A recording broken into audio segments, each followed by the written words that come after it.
Hello, everyone.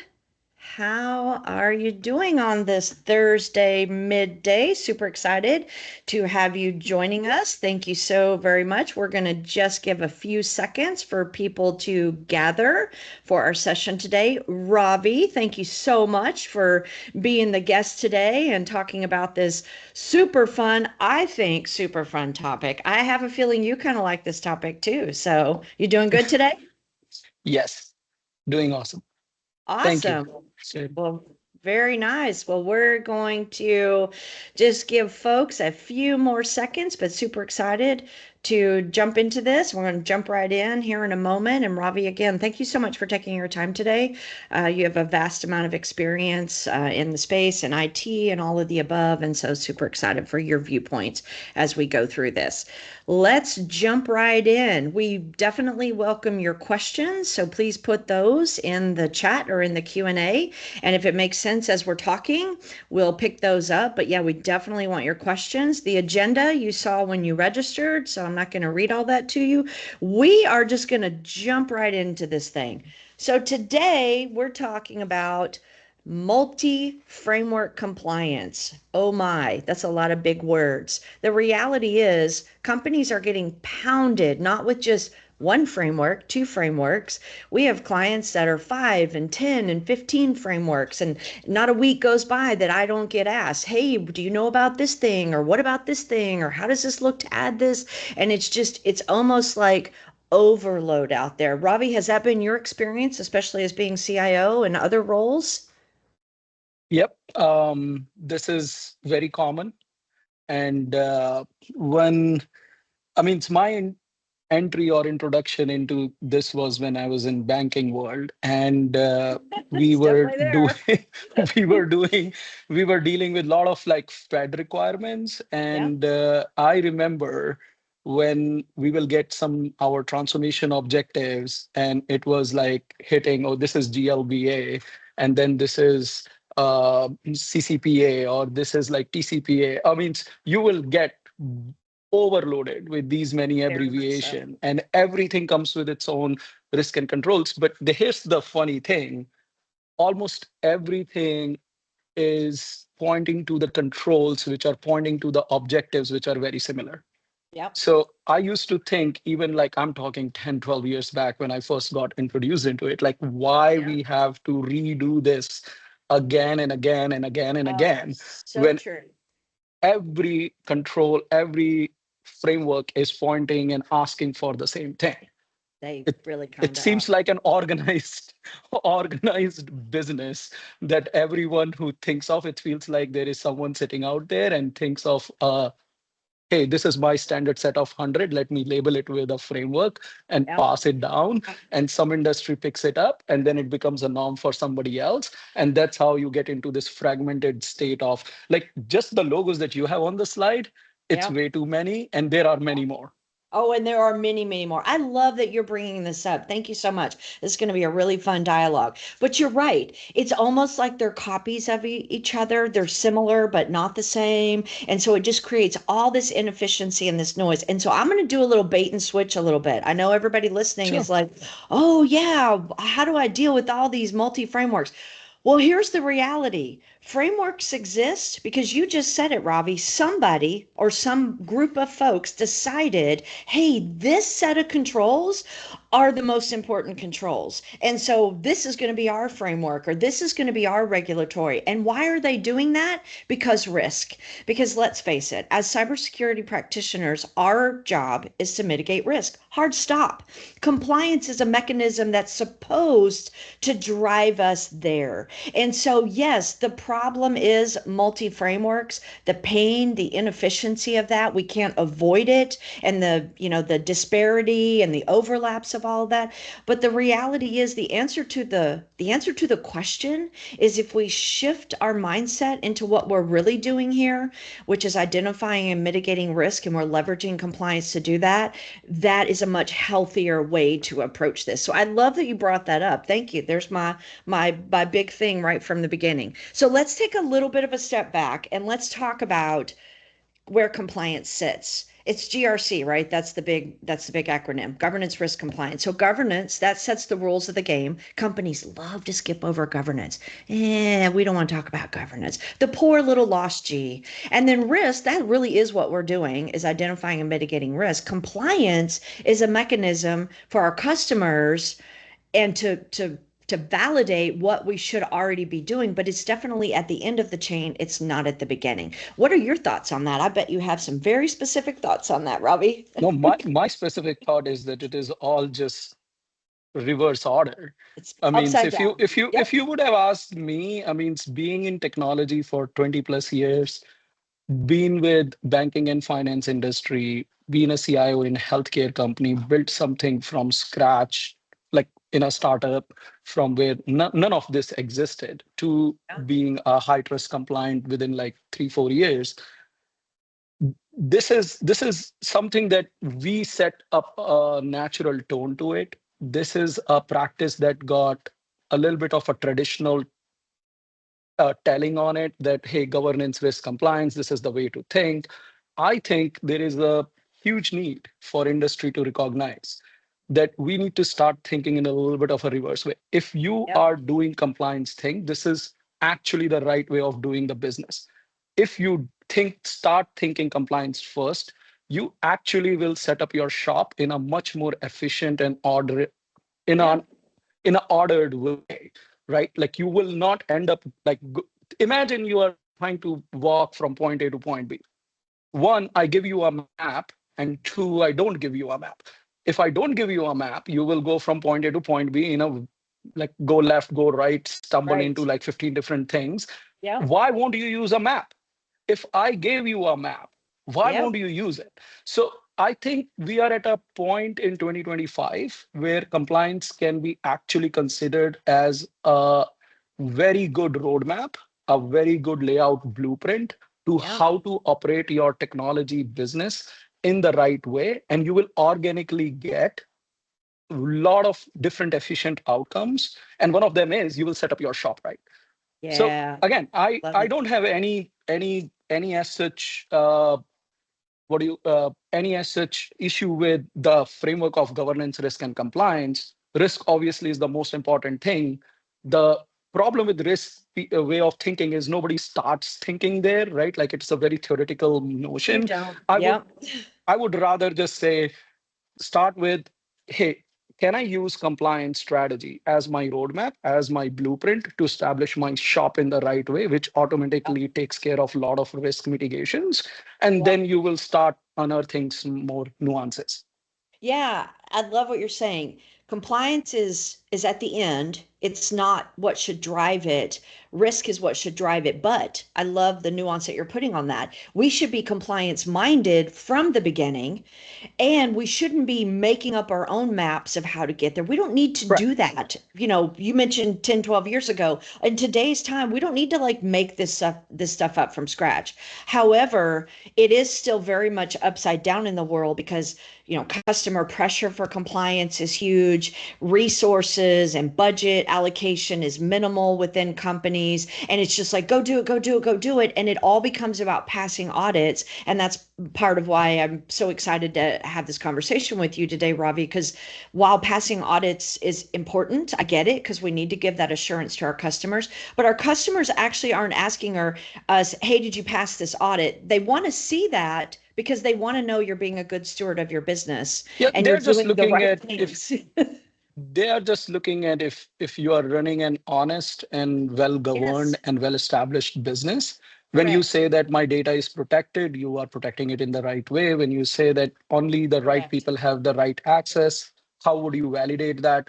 The issue is when it becomes a sticker job, like you are just doing it for the audit. Right. That sure, it might win you a business or two, but in long run it will actually come Correct. and bite you back. Yep. And that's why I said, right, like take it as a shortcut idea from me based on my experience. If I'm going and setting up the shop again anywhere, it is going to be like, take a compliance model. It Yep. actually gives you all the 200, 300 things you have to do. You don't have to think too much. Go and tell and educate your team that, hey, I want, like, there are 13 to 15 different domains in compliance, and everything is very well documented. We're going to get into most likely a Yep. rationalized framework as well. Yeah. The problem is not, I think the notion of using the map to establish the right shop is good. The problem most of the leaders face is which map to use. There are just way too many maps available in the market. There are, and then let's talk about why that's happening. So, My favorite topic. yeah, let's talk about how that happened. You're absolutely right. I hear security people say, "Oh, compliance isn't security." Okay, but that's because you're not doing it right. Because just exactly to your example with a map, compliance should be a map to a solid, stable security program that does earn the trust of your customers because you're being a good steward. But let's be real, that takes time, that takes strategy, that takes intentionality, that takes budget and resources, all of the above. But I know you firsthand. Talk about this customer pressure that you personally have experienced. Oh yeah, I mean, I would go to the point where like compliance is not just an IT or technology strategy. Compliance is actually a Huh, commercial strategy, that's correct. That's good. right? Like, I like that. when we are trying to initiate, and my experience on this one essentially started with this healthcare company that I was kind of building the program for.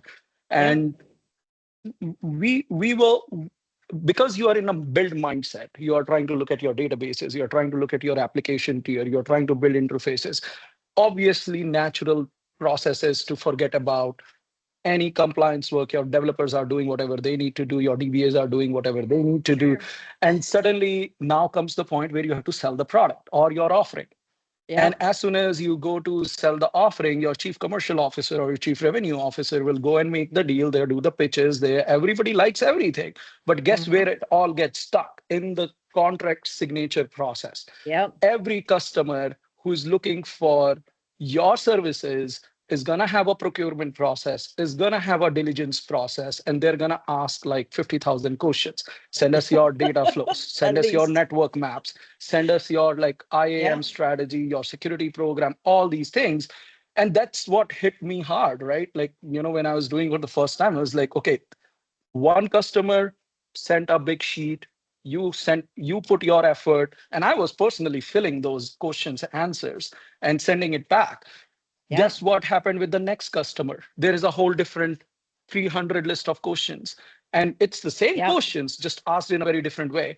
And then the fourth customer and the fifth customer, and you suddenly scaling, and you will realize that, oh, compliance is actually keeping us from making the final deal. There is Yep. just way too many back and forth. There are so many different chains being pulled, and personal Yep. relationships being leveraged because, hey, your company do not follow this one particular control. So on, say, passwords or how your salts are encrypted or whatever, and you are stuck, and your CEO is saying, hey, why can't we make this happen? And Yep. every pressure will come down to this IT guy and like your technology person that, hey, yeah, I cannot answer this question because I don't want to lie on a contract, and we Oh, don't that's do a bad this. idea. Yep. We don't do this. We That's don't do this. incredible So how do we do liability. it? Yep. And then everybody's, so personally, if I could do it again, I would put compliance as a commercial strategy. It is. If there is a way, and I'm excited to talk about that in a bit, but if there is a way, we can educate our commercial team that compliance needs to be part of your commercial strategy, and Yep. help technology sponsor that compliance roadmap that I was talking about. It Yep. solves two purposes. One, we just talked that it is an efficient way of setting your shop. Number two, it actually brings in more revenue if you do it the right way. You are not Does. answering different vendors, different customers in different ways. You Yep. are very efficient in answering those questions, and you are doing the things that everybody is expecting you to do. Yeah, and you bring up a really good point. Part of the CISO's role in an organization is to build a cyber strategy that aligns to the business objectives. And while everybody rolls their eyes when we talk about those things, like, oh, we don't have time to do all that. And it does, it kind of feels very textbooky, but it's exactly what you just said. Like that's the mechanism that security has the opportunity to say, hey, this is where the business's objective is to grow. It's to grow into banking. Okay, we're going to get killed with compliance. So what are we going to do to prepare for that? And then that's where your budgeting and your resources and your funding and that alignment back to the business Oh, happens. I And so I have love a, that you brought that I up. have a straight story for this, Yeah. Sherry, that we were a very small business. We were like a team of like 60 people in 2019. And we will be asked in every commercial diligence process the question about your BCP and DR, right? Nobody in business will take ownership of what is this business Yeah. continuity planning, or put somebody's phone number in there, or put something in there and like just get done with this, Ravi. Like just let's get the deal. Guess what happened in 2020? And guess what saved us? I Having a mean, for a form. small business, I'm not talking about bigger firms and bigger companies who can Oh, adjust and that's accommodate. great. Yeah. We would have just got totally destroyed with COVID and all if we would not have Yeah. put up because of, and I totally attribute it to our commercial pressure that actually made our business think about that you need to have. When we were working with a client got stuck that no, I need to see your DR strategy, I need to Yep. see your BCP strategy. No credit to me, that client made us do those BCP and DR, which 6 months later actually got used as Yeah. we got into. So I was like, okay, this A is live important. test. I Yeah. learned it very hard way. Yeah, so that's the answer. Thank you. You're reading my mind. That's so it is a problem, this multi-framework thing.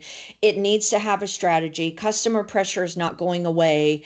It's only going to get worse. And the reality is it used to just be focused in industries like banking, financial services, healthcare. Not so. We deal with clients in all the verticals, and everybody is getting pounded by this. So what's the answer? What's the answer to the question of a multi-framework strategy? It's exactly the example you just gave, Robbie. So thank you so much for that. We don't do BCP to pass an audit. We don't Correct. do BCP so we can answer a customer's questionnaire. Oh my gosh, that is never why we do it. I have this conversation. This is like when I think we have this example later, actually. Security awareness training. Can I tell you that's not to pass audits? If you're doing security awareness training to pass audits, you are missing the whole point of why we do it. And so that's where, again, that mindset has to change. So, what's the answer to the multi framework strategy? The answer is you build a program, you adopt controls that mitigate the risk for the organization, you build, you implement, you run, you monitor, and you continuously improve. Like that is the answer of what you do. You mentioned a map, like from place A to place B. So if you think about, I'm trying to get from A to B, I can look at 10 different maps and they're all valid. They all have certain points. Some avoid toll roads, some take me through cute little small towns, some are quickest, all the flavors, right? So what I should be doing is taking all of that as my inputs and then coming up with, well, my car's a little old, so I do want to avoid the highways. No, my time is really valuable. I do want to do the toll roads because I want to get there quicker. And that's how we align it back to the strategy of the business. This is never about passing audits, but I hate to say it, human nature just makes it go right to that. What are your thoughts, Ravi, or No, what are your it's just experiences I, about why it I would does that? I would I would take little bit of a pragmatic route on this. Let's be Yeah, very honest. yeah, Um, Audit is a genuine pressure. I it think it is a is genuine pressure. it's a need that every business does, and I think there are certain controls which could be better, or could be just assumed as default, and so people are not doing just for audit and they are Yeah. just part of your program. I mean, I think it has to go. I feel a lot of audits are to blame for as well, who actually look for Oh, security awareness training as the I checkpoint. agree. I do not So disagree with if that. if I have to put my spin on it, I will actually question a lot of auditors and audit framework people and insurance industry folks who are actually validating, hey, did you do security awareness training and gave you full points? I can score 100 out of 100 just by doing that one control, which has, let's be let's be honest, like in 2025, I mean, those trainings are actually just checkbox A point, lot of right? Like, times, so unfortunately. I'm more interested in what you were saying earlier. We are kind of building this storyline, right? Like we have to go from point A to point B. Yes. We need a map which fits us. I think that is the right way of a technology leader to start setting up the shop. Yeah. Then comes the commercial pressure, and commercial pressure is genuine and it can Yeah. help with the commercial strategy being very efficient with diligence and contract Correct. process. Yeah. And then it comes to, like, as you were saying, like doing things the right way, which genuine risks mitigation, right? Yeah. I'm more concerned about getting cybersecurity attacks. I'm more concerned about my network perimeter being secure, my data being secure, my privilege access accounts being secure. Yeah. I have not yet experienced, if we are just doing things to win audits, we will lose. What happens is we put everything into the same block. A security awareness training gets the same weightage as much as a privilege account access controls, which is not fair, which is not right. Yeah. Right. We need to bring that way up in severity and sizing of it and the focus on it compared to this. And that's a little bit on the audit industry to get mature. Oh yeah. I mean, if I know the trick, I can easily win audits. I mean, Oh, I. that's very Oh. easy to get, right? Like, but if I'm being honest, what I would like to say here, Sherry, is that I want my business people to be a little bit more educated and aware of have the awareness about the compliance, put that pressure on me so I'm actually doing the right things and not just to win the audits. Oh yeah. And once I do the right things, I'm already using these tools which are available. But as you said, the question is, how do we choose the right one?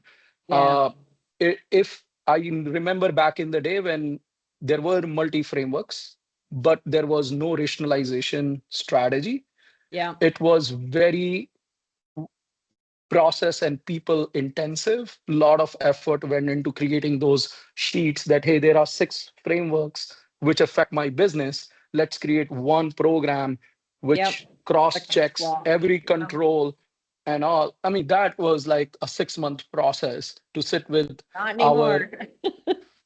sit with our GRC analyst and let them create this, and then comes the implementation of it. I think these days we are much ahead of it. There are different toolkits and programs available that we can use, and I'm pretty sure you're going to talk about Oh that. yeah, we have that a little bit later. Yeah, you brought up a good point with the auditors, and I think everybody's to blame to some degree. I'm not going to solely point fingers at them. However, I'm a CPA, so I hate the deterioration of the audit, what it has done to security. I'm a security practitioner, but I'm also a CPA. So when I see companies just working to pass and get their SOC, no, which SOC 2 is not even a pass, but work to just get their SOC 2 report, it makes me just sick because that's not the intent of any of this. And then you're right. Unfortunately, there's audit firms that are just playing right into that. There's GRC tools that have really worked to propagate that. And it's just everything is upside down and backwards. And it really comes to integrity. You're a guy of integrity, and I appreciate that about you. So, just what you said, when I'm thinking about network segmentation and I'm thinking about the boundary, I'm not thinking about passing an audit. Yeah, it's in my mind that I'm going to have to be responsible for that at some point, but I'm building a program with integrity, one that actually is doing what it needs to do for the business, which is exactly what you're talking about. And so I really appreciate that. And it really is as simple as that is the reality. But I talk to executives, board level executives of very large publicly traded companies, and I hear things like, oh, well, we passed our audit, so what's the problem? Oh my gosh, where do I begin? Like Well, the the that's not the right thought process. the other thing which you might find a little bit controversial, I'm taking a little bit of a different route if I it like does not. controversial. Go for it. uh, I also have experienced and kind of have felt really strongly about this. If I could redesign the industry, I would definitely like to see a little bit of the maturity curve on the auditing and the framework side. Yeah. Because if we are talking small businesses, and a lot of businesses are small, let's just be honest, and for them to survive and strike a right deal Yeah. and a business problem, we all are being measured in the same apparatus today, right? Like if SOC is happening, oh, you got to get at least the SOC, or you have to show me in healthcare side like some HIPAA compliance, so do Yep. high trust or something. Now, Yep. if I'm a shop of like 30 people, already Yeah. struggling with my EBITDA margins and my Yep. revenues, That's I fair. really genuinely, even if I have all the intent to do things to show a compliance, auditing, and certification, I'm not talking about I'm doing anything wrong. I'm trying to manage my business with the most Yeah. risk mitigated way. But just because the scale, the size, the maturity of the firm, I'm not there yet. I just cannot spend so much money to buy a email gateway service because it's just I don't have money for it. Or Yep. so my one of my biggest feedback to the industry, if I could, if I ever was that big, is can we design these roadmaps? The variation should not be NIST versus FedRAMP versus CCPA versus high trust. It actually should be more scaled, right? Like, hey, if you're a small business, we want you to do these 10 things minimum Yeah. to protect your business, to protect your risk, and show the maturity at that stage of the business. And And then when you grow, you have to bring in. So as the business yep. grows and get to a certain stage, the compliance strategy should grow and evolve as well. Today, Yeah. you don't get any credibility or any as such.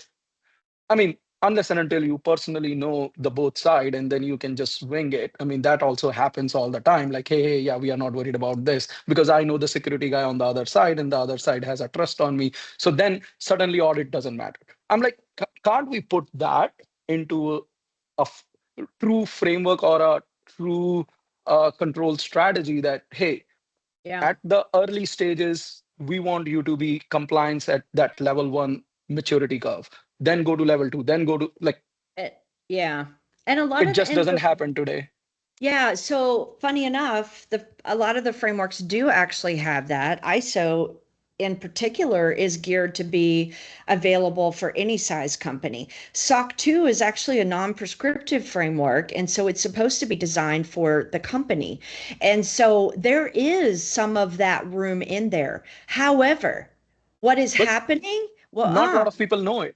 that's my point. What is happening is everything is becoming so checkboxy that it's like, oh, you need SOC 2. Correct. Here's the 100 things you need to do. That is, can I tell you, that is not the intent of SOC 2. The intent of SOC 2 is to look at the company, look at the risk, design your control environment, write your system description, engage an but auditor to audit that. but Cherry, that goes into the reverse direction as well. Like Yes. sometimes it's too laxed.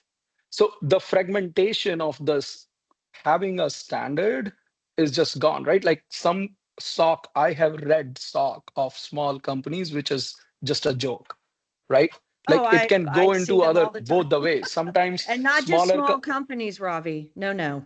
I've seen SOC 2s of very large publicly traded companies that are a joke and audit firms that just spit those things out. So yes, the whole thing is really backwards and upside down. But you talked about something that I want to pull up. It's the whole resource thing. And you're right.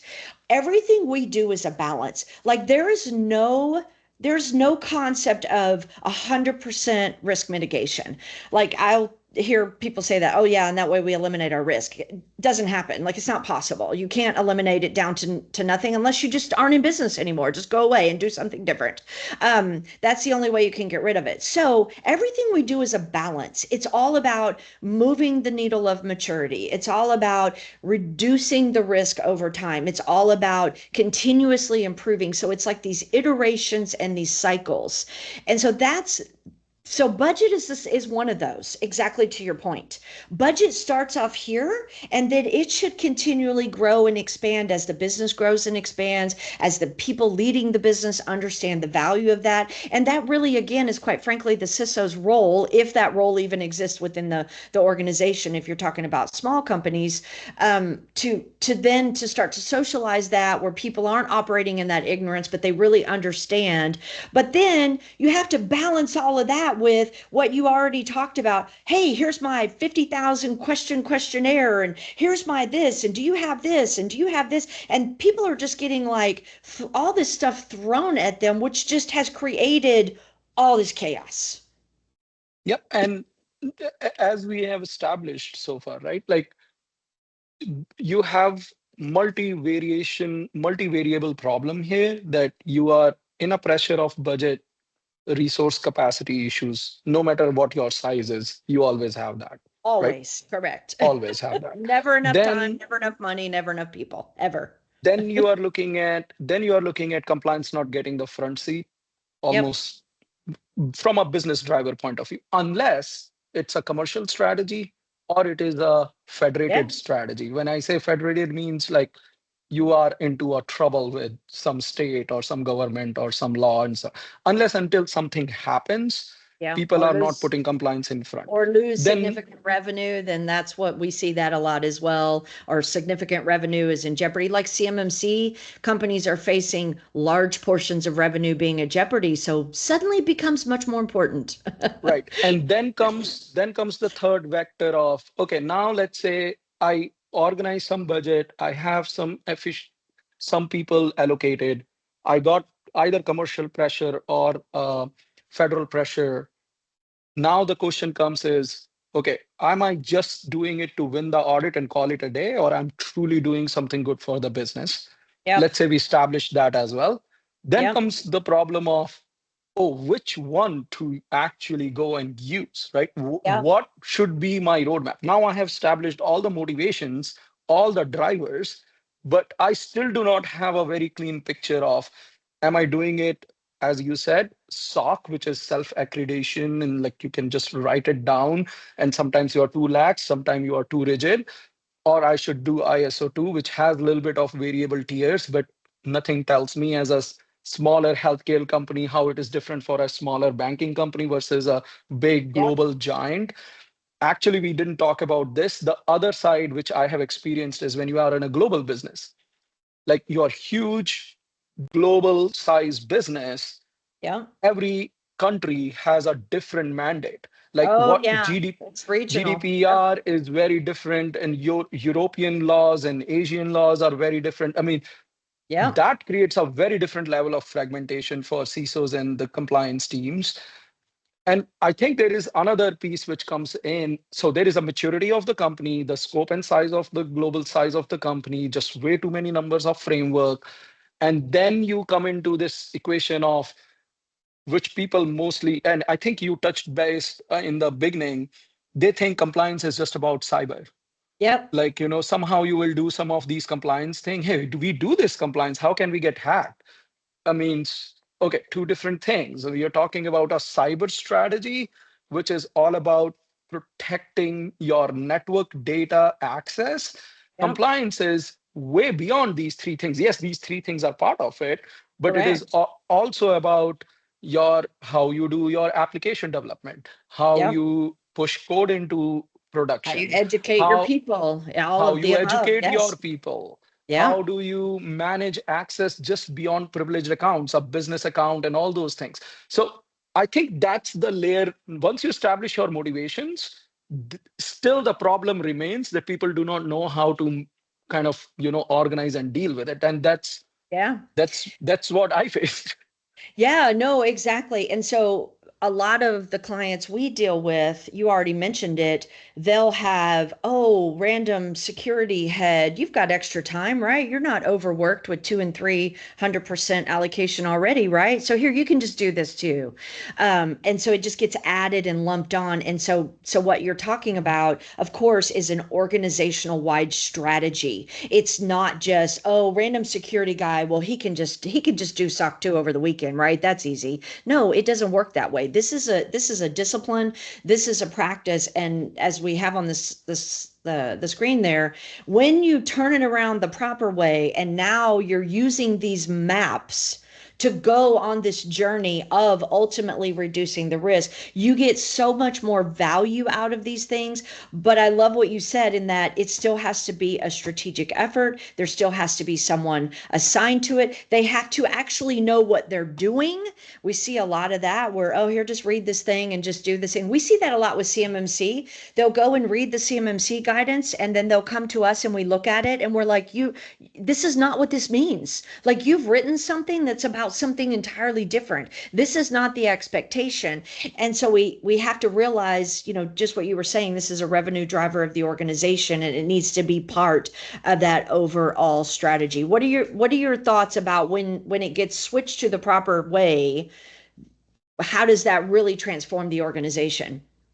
Oh, it's I have seen it like doing wonderful things, right? Like number one, lot of tech leaders, at least that's my presumption, and I have no way to validate this, but the very basic thing happens is they learn how to measure.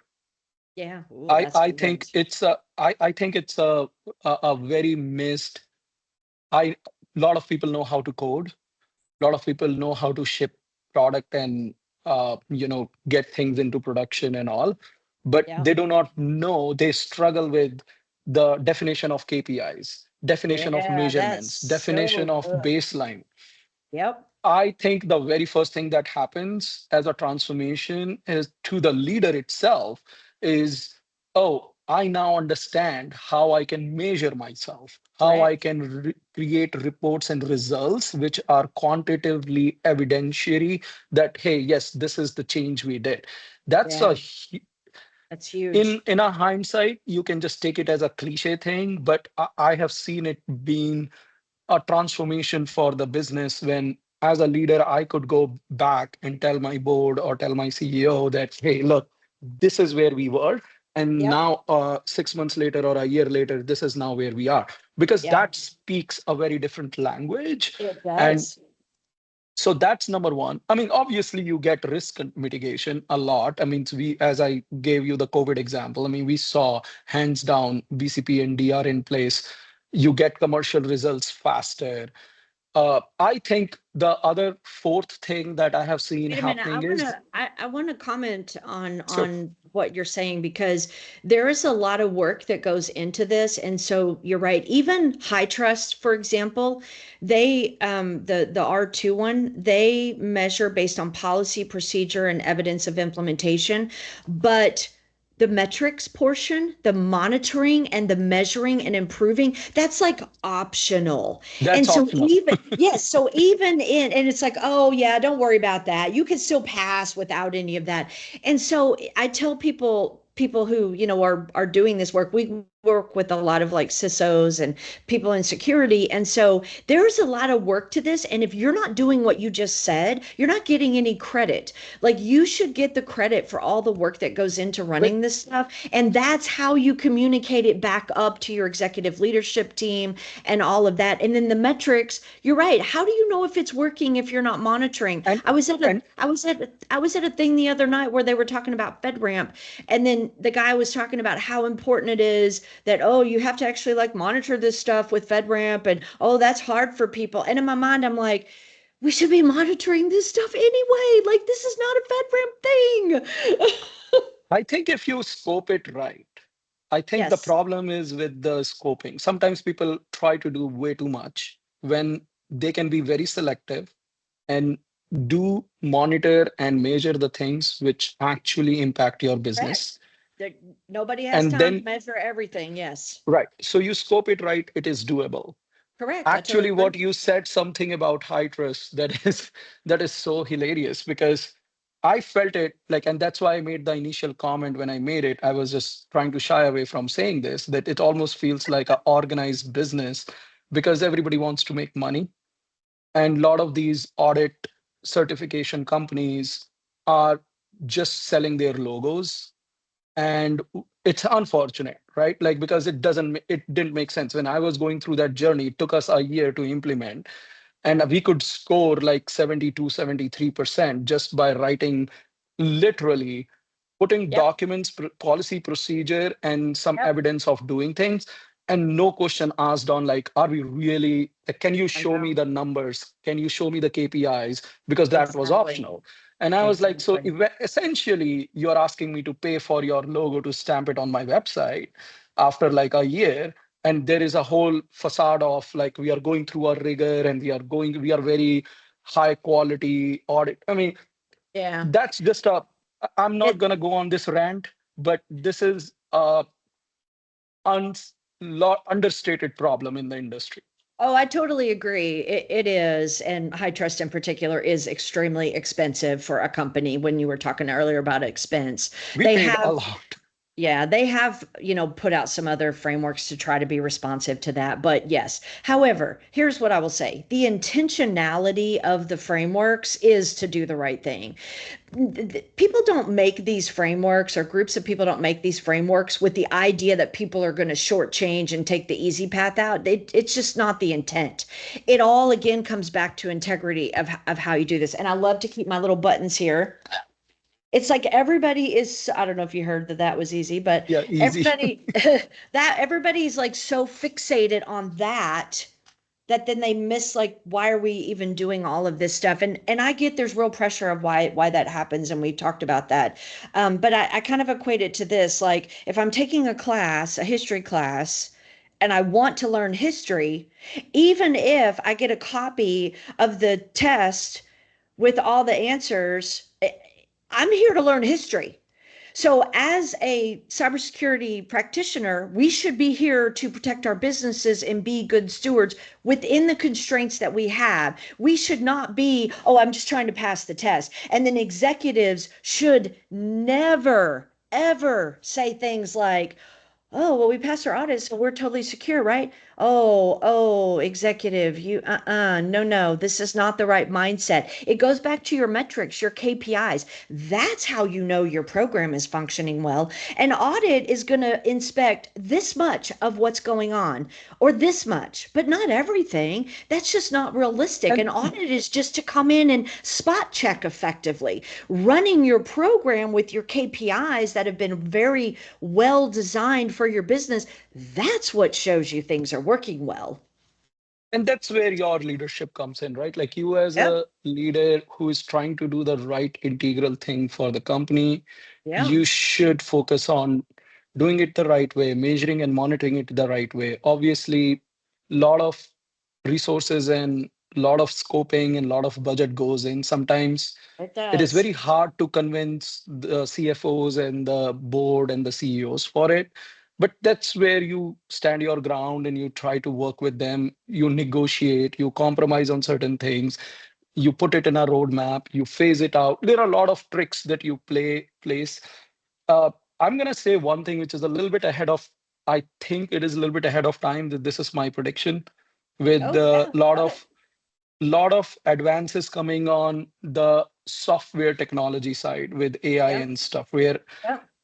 today, at present, if you really take a scoping of the technology leadership industry, if you come across as a compliance first leader, forget about like as a CIO or a CTO, there is no as such big recognition, right? That is just if the company needs as a mandated CISO role or a CIO role, they will hire you. Otherwise, it's almost like, oh, compliance first. It doesn't have that credibility as compared to today at present. If you are like, hey, I'm still a very hardcore developer, I'm a very smart technology creator, I'm a programmer and I grew, you still get a lot of credibility. Yeah. I believe as this industry is getting disrupted, Yep. this is my take, 2 years, 3 years from down the line, software engineering is being very commoditized, and creating, programming, building applications will take a taper, and people who know how to get things organized, done, monitor and measure in the right way will start skewing higher and recognized much more. Yeah, It's I just totally I'm ahead of agree. time on this. This is just my prediction. In like 2 3 years, there will the people, the technology leaders who are more compliance driven, uh, strategy and roadmap driven will win more. Oh, I totally agree. We saw the shift of the CIO. It used to be somebody who grew up in the ranks and was highly technical, and then, oh, you've been here, you do a good job, so you're congratulations, you're CIO now. Well, the CIO is a business leader. They're part of the executive team, and they should be. So now we're seeing that same thing with CISO. A lot of the CISOs, far too many, in my opinion, are still tech people who grew up in the Right. ranks and you do a good job. So, congratulations, you're a CISO now. Some of my favorite CISOs to work with are business leaders. That's exactly who they are. So, they work with the executive leadership team. They're on that body. That's their peers, regardless of where they report. That's a different conversation. But the point is, it's a business function, exactly what you're saying. And so it cracks me up. I talked to a CISO, I don't know, maybe a couple of years ago, and we were just having a chat, and he, very technical person, and he looked at me and he said, "Gosh, yeah, like 80% of my job is all of this stuff now." And I'm like, "Dude, can I tell you that was always your job? Like that is the role. I mean, come on. It's just it's shifting." So I think you're right. I think companies are understanding security is directly tied to revenue, which makes it a critical business function, despite the fact that they, could be written up in the news, which quite frankly, companies don't worry about that near as much as they do revenue. And so revenue is really driving the needle here. And then people like yourself who are very business minded and really understand how important and how this stuff all comes together, that's the ones who win. So if we have folks listening who are newer in your career, do not ignore this stuff because it is not going away. A hard It's a stop. shifting, it's a shifting industry right now, and the more commoditized software side is going to be, the data Yep. compliance security is the only way to push yourself up. that's Yep. that's that's how I'm going to read my next 20 years, right? The first Yep. 20 years was built on learn this programming, learn this framework, learn this UX Yep. UI, front end, back end, databases. Now it's a button click. Like literally, you can have AI agents do all those things. So you are hiring still those people who can do this. But what's get more important is what you are building is the right thing and the built in the right Correct. way Yep. and measured and monitored so that you can show the results as well. You are not just investing money in doing things or building things, rather, you are trying to show the business outcomes. Yeah, no, that's so good. So let's talk a little bit about this landscape because we have about 13 minutes, and there are some good questions that have come in. Let's talk about this just kind of practical. You have 1, 2, 5, 10 frameworks, regulatory, all of the above. So how do you kind of tactically do that? Well, we've alluded to it all throughout this. We at Hotman Group, we like to use SCF, Secure Controls Framework. Go check it out. It is a common control set that is maps to over 100 different frameworks and regulatory. Hands down, it's great. It does tend to be on the high maturity side when you really kind of look at all the nits of it. So it's a great starting point. But again, I love that we all want to make it easy, but the reality is it is work. It does require critical and strategic thought. And so it's not a copy paste, but it is an opportunity to have a starting point of, oh, here's a, you mentioned business continuity. Oh, here's business continuity. Oh, okay, great. Well, here's the 27 parts that business continuity should have. Don't disagree, but at my size of business, I can't do all Correct. 27 parts.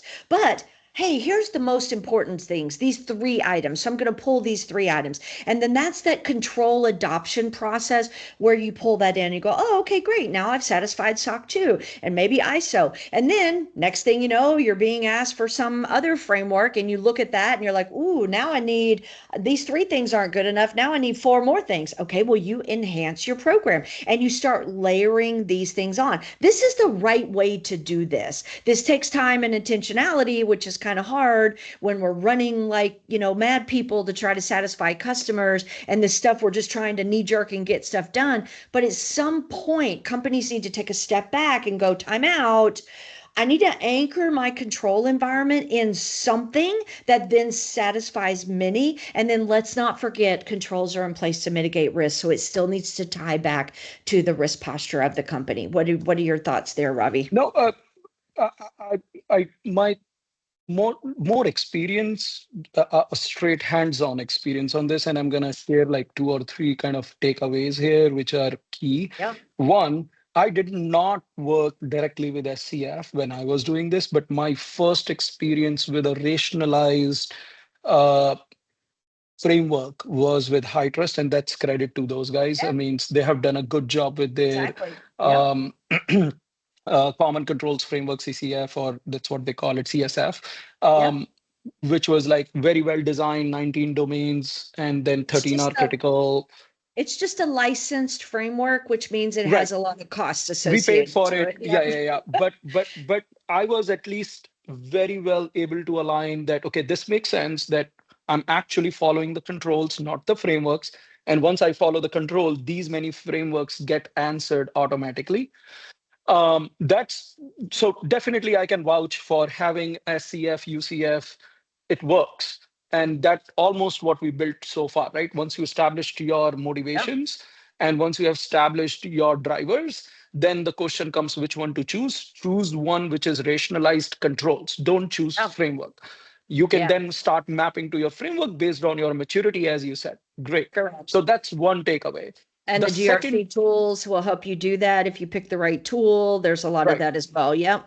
The second takeaway I have is this actually reduces a lot of overhead. So budgeting and people conversation gets very easier because you're Yep. not trying to hire people for different frameworks or based on the frameworks fragmentation, your team is just now grows like huge. We were able to do it with like two or three smart analysts. That's all I needed to run my whole program. But Yep. that goes to my third takeaway that I'm not here to vouch for one particular partner. I mean, it's obviously work with Hotman Group if you want to, and I would recommend that. But my biggest takeaway is have a partner. This is this should Yep. not be your core differentiator business. Any companies who are trying to run compliance program absolutely 100% in-house, I think they are doing a disservice to their own business because I cannot see that as a core differentiator for their business offering. Rather, and then it is very hard to build that expertise and very hard to build that kind of nuances. So Yep. third And it's key takeaway changing. is And it's changing what. all the time. Yes. Right. So to keep up with it, it becomes a big overhead as Yep. a business operator. And my recommendation is keep your internal resources who you need at the minimum, and then find a right partner whose job is to keep up with all these frameworks, get the rationalization done, work as your internal auditor, work as your internal assessor, and then have the partnership with all the accreditations and certification agencies. Finding Yep. the right partner is very important, but find them and work with them. You will actually get much different ROI for the OPEX that you spend on a vendor. Like if I spent, say, 100K a year, the level of ROI I get, because that 100K, and I'm going to just quickly give you a math here, Sherry, is like not even a one-person FTE That's to correct. hire on my own team. And Yep. in that 100K, I can actually win two or three different, not just audits and certification. I'm actually getting better way of doing my own business. Yep. That's huge ROI. So if you can start seeing it that way, I think that's the third takeaway that I want to give, that as an operator, I would always try to find the right vendor specifically in this area. Yeah, and thank you for that shameless plug. I appreciate it. And it's that's it's it's logical that, because my job is to do the right healthcare offering or right banking offering, not trying to create my own compliance framework. Yeah. And this is what we do. We do it all day, every day. And so, yeah, and we stay up with the changes. And so that's absolutely what we do here at Hotman Group is partner with our clients to be an extension of their team. I even think about like attorneys, even if a company has an internal attorney, a lot of times they have external counsel and they lean on the external counsel to round out the legal positioning of the organization. This is very similar in that regard. Hire the experts in that space. Okay, so let's do just a little quick recap and then we're almost at time. So, again, we've talked about this. We don't do these controls for the sake of doing these controls. We are building, implementing, and running a program that mitigates risk. Hard stop. That's why we're doing what we're doing. Passing your audit or getting the stamp does not mean you're protected. And that's not because it's a failure of compliance or a failure of the audit firm necessarily. It's because it's all backwards. Like we should be building and running programs, and the audit is just validating what we're already doing. So compliance should make us protected. It's how we do it. And then let's not forget defense in depth. There are multiple layers, and this is what we've been talking about. You don't just do one thing. You do training, you do policies, you do technical controls, you monitor for people who are doing odd or anomalous behavior. All of those things come together to reduce the risk of the organization. And a lot of those controls can be found in different frameworks for obvious reason, but the idea is we're doing this defense in depth. We're not passing audits. So I wanted to get your comment here, and we got at least a question or two to answer. You mentioned AI. So wait a minute, AI isn't going to take over and take care of all this stuff, Ravi? What? What? Do tell. No, I mean, AI can help you document things better, build policies and procedure better, content better with LLMs and generative AI. I also think AI can help in being efficient in your team Yes, it level can. to do a Correct. lot of rationalization of controls and giving you directions. But AI itself depend upon the right compliance strategy to first be in place to be That's correct. responsible in their results. So this Yeah. is this is one place where I think compliance is going to shine and a lot of people are going to have human jobs because AI needs testing, AI needs validation, AI needs right data, AI Yeah. needs right access. And sure, you can use AI created tools and programs to efficiently create workflows, but it's Yeah. not going to take away the whole human aspect of validating and testing. Compliance by itself is Yeah. a mixture of setting up the standards and validating against those standards. And AI, a good AI, a responsible AI needs that itself. So it's a little bit of a counterintuitive comment, but I hope Yeah. that's my takeaway here that like this can make it efficient, but still you need a lot of human interaction and the right analyst and the designers of the program. Yeah, absolutely. And the minute you take your eyes off of it and think, "Oh, there it's done," that's a bad idea. Like there's a lot of these AI agents that are running to look for anomalies in the environment, which is great. But the minute you think, "Oh, well the agent didn't fire, so we must be perfect." Ooh, there's the danger right there. You still have a program, you're still monitoring, you're still trusting but verifying, and that really is with this. It This is is good for insane. it is good for very quick tier one, like It is, of course. very run of the mill kind of alerts responding to Yeah. those. And that's on cyber side. On compliance side, this is good for like policy procedure writing, helping people being very fast at program creations and all. But Yeah. at the end of the day, it needs a lot of critical thinking, a lot of human thinking to make sense of it and do it in the Yeah. right way. Oh, absolutely.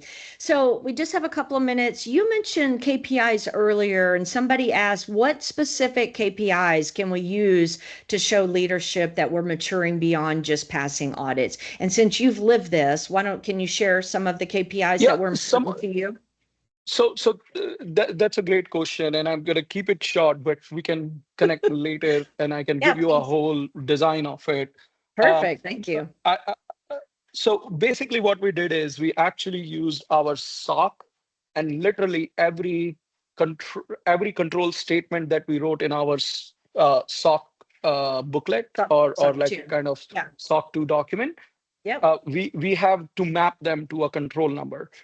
I challenged the team to create a KPI for every control statement, right? Like for example, if it is people side, if it is access side, if it is now, obviously you cannot go to your board and show a 48 KPI metrics to just point to a compliance thing. So what we did is once we created this 48 different KPIs in 6 different sections, it was some people related stuff, it was service monitoring, it was our application delivery, it was our security governance, and then there was another one, and we created KPIs into each one of those. And then we weighted them and we kind of created a weighted average model. And I created a dashboard of these 6 different sections, which was kind of an aggregation of it. And that dashboard we Right. presented as the monitoring. And then we trended it month over month, right? Yeah, So that's every good. month we put up a discipline that all my leaders had to give their numbers for their respective KPI metrics. Now, Yep. we were a team of like 30 people in technology. It was mind blowing for anyone to see that how much money and effort and time, but it was not. It people when they saw this kind of a dashboard and by this just the maturity of it, they were taken aback a little bit. Like, Ravi, you must be spending way too much time on this. Well, no. Once you start putting it into the process, it becomes Yeah. a very quick thing. You Yeah. are taking system evidences, some human probably spending 30 minutes to an hour every month to update those numbers. And it's okay to be red. It's okay to be wrong. It's okay to be like absolutely glaringly bad at certain things because it's all about transparency. Yeah. So that's one. And then the second thing, real quick, what we did, Sherry, was we created a NIST score maturity system. Oh, right. Yeah. So you can run a NIST quick checklist every quarter or every 6 months based on whatever your capacity is. And you can create a score equivalent, like out of 5, are you Yep. 2.3, are you 3.7?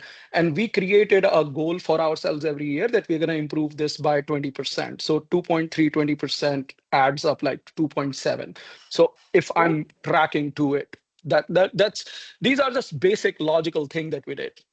Yeah, no, that's great. I love that you said you were in the detail, but then you rolled that up so where executives could understand and take Keep it action on simple it. and Yes, keep and it keep it simple. It's very simple. simple math, and that itself And helps you a lot.